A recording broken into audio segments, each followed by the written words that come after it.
মহাভারতের কথা অমৃত সমান। কাশিরাম দাস কহে শুনে পুণ্যবান। মহাভারত রচনা হয়েছিল কয়েক হাজার বছর আগে, কিন্তু এখনও এই মহাকাব্যের নানান দিক আমাদের মনে আগ্রহ ও কৌতূহল জাগিয়ে তোলে। মহাকাব্যের কাহিনীর পরতে পরতে রয়েছে চমক আর রহস্য। আজ আমরা আপনাদের সামনে তুলে ধরব মহাভারতের এমনই এক রহস্যাবৃত দিক। নিউমারোলজি বা সংখ্যাজ্যোতিষ অনুসারে বিভিন্ন সংখ্যার আলাদা আলাদা গুরুত্ব রয়েছে। সংখ্যা আমাদের জীবনে নানাভাবে প্রভাব ফেলে।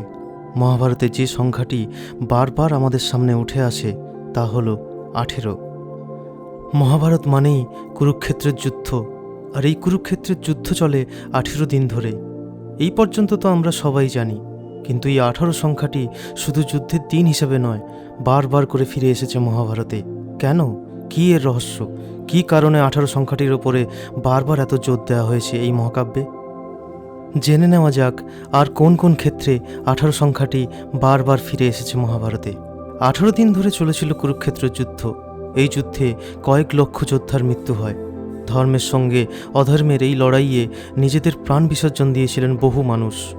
যুদ্ধ শুরুর আগে শ্রীকৃষ্ণ অর্জুনকে বলেছিলেন, এই যোদ্ধাদের দেখে নাও, এরা এই যুগের শ্রেষ্ঠ যোদ্ধা। যুদ্ধ থেমেছিল 18 দিন পর। কুরুক্ষেত্রের যুদ্ধে কৌরব ও পাণ্ডবদের পক্ষ নিয়ে অংশ নিয়েছিল মোট 18 অক্ষৌহিনী সেনা। এর মধ্যে 11 অক্ষৌহিনী ছিল কৌরবদের পক্ষে এবং 7 অক্ষৌহিনী ছিল পাণ্ডবদের পক্ষে।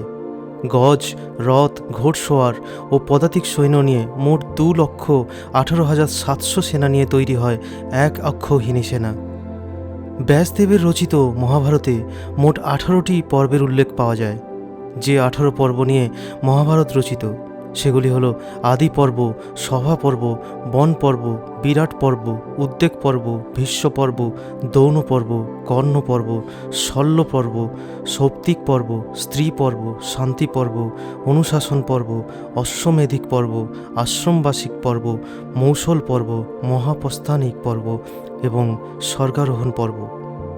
18 পর্বের মহাভারত ছাড়া 18টি পুরাণেরও রচনা করেছিলেন ঋষি বেদব্যাস।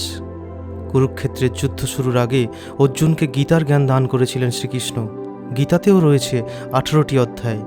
গীতার আরও 18টি নামও রয়েছে। পুরো মহাভারত মহাকাব্যটি প্রধান 18টি চরিত্রের ওপর দাঁড়িয়ে।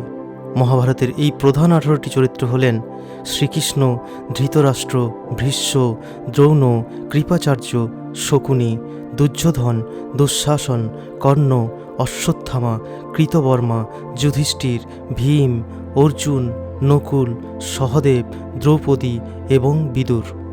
এখানেই শেষ নয়, আরও আছে। কুরুক্ষেত্রের যুদ্ধের পর মাত্র 18 জন যোদ্ধা শেষ পর্যন্ত বেঁচে ছিলেন। তার মধ্যে 15 জন পাণ্ডব পক্ষের এবং 3 জন কৌরব পক্ষের যোদ্ধা শেষ পর্যন্ত বেঁচে ছিলেন। এখানেই প্রশ্ন জাগে, মহাভারতে বারবার এই 18 সংখ্যার ফিরে আসা কি নেহাতি কাকতালীয়, না এর মধ্যে অন্য কোনো রহস্য লুকিয়ে আছে, যে রহস্যের এখনও কোনো সমাধান হয়নি? আজকের এপিসোডটি কেমন লাগলো তা দয়া করে কমেন্ট করে জানাতে ভুলবেন না। মাইথোলজিক্যাল হিস্ট্রি সম্বন্ধে আরও জানতে চ্যানেলটি দয়া করে সাবস্ক্রাইব করুন ও ভিডিওটি লাইক ও শেয়ার করুন।